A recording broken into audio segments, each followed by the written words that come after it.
D'analyse. Quel genre de personnalité justement faut-il pour remplacer Habib Essid?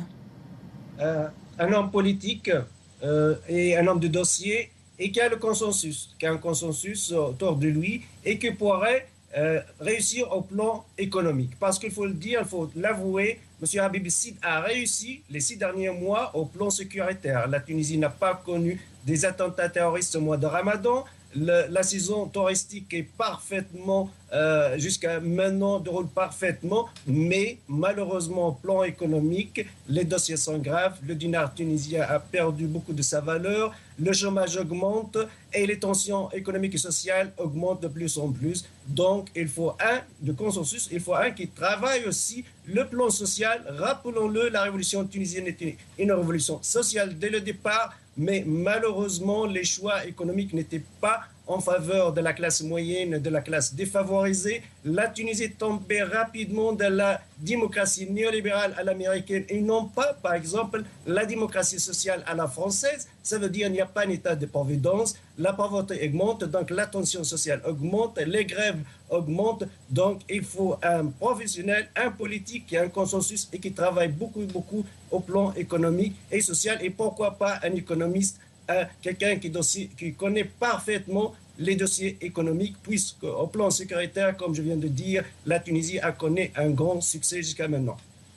Alors justement, une période d'incertitude va forcément s'ouvrir dans les jours qui viennent avec l'absence d'un chef de gouvernement. Est-ce que ça ne risque pas de favoriser le retour du terrorisme et de déstabiliser davantage économiquement le pays?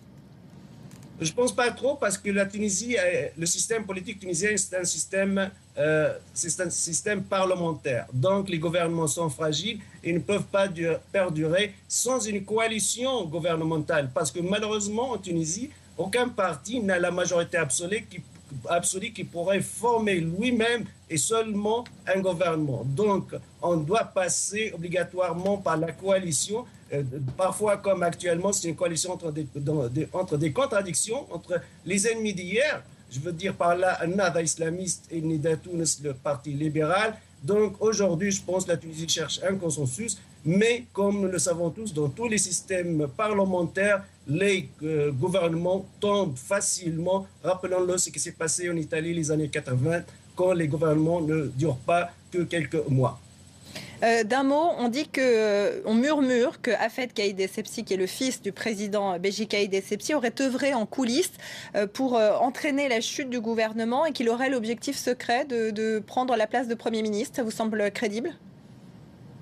Vrai, peut-être. Il y a les rumeurs, surtout sur Facebook. On parle beaucoup d'un rôle de Hafez Kaïd Essebsi, mais devenir Premier ministre, c'est impossible vu que le système tunisien ne supporte plus aujourd'hui des idoles. On a fini avec la dictature de Ben Ali. On ne veut pas des dynasties en Tunisie. Donc, je crois que l'opinion publique n'accepterait jamais que M. Hafez Kaïd Essebsi devienne Premier ministre, mais peut-être un proche du clan de Béji Caïd Essebsi lui-même, mais aussi il faut l'aval et le feu vert toujours de Harakat Nahda, le mouvement Nahda. Et ce qui se passe actuellement, moi j'ai 4 noms devant moi, des candidats qu'on parle dans la presse. Peut-être l'un d'eux sera le Premier ministre prochain en Tunisie. Merci beaucoup, Riyad Sidawi, d'avoir été avec nous. Et on conclut avec un exploit et des frissons, une performance exceptionnelle. L'Américain Luke Akins s'est jeté de plus de 7600 mètres d'altitude.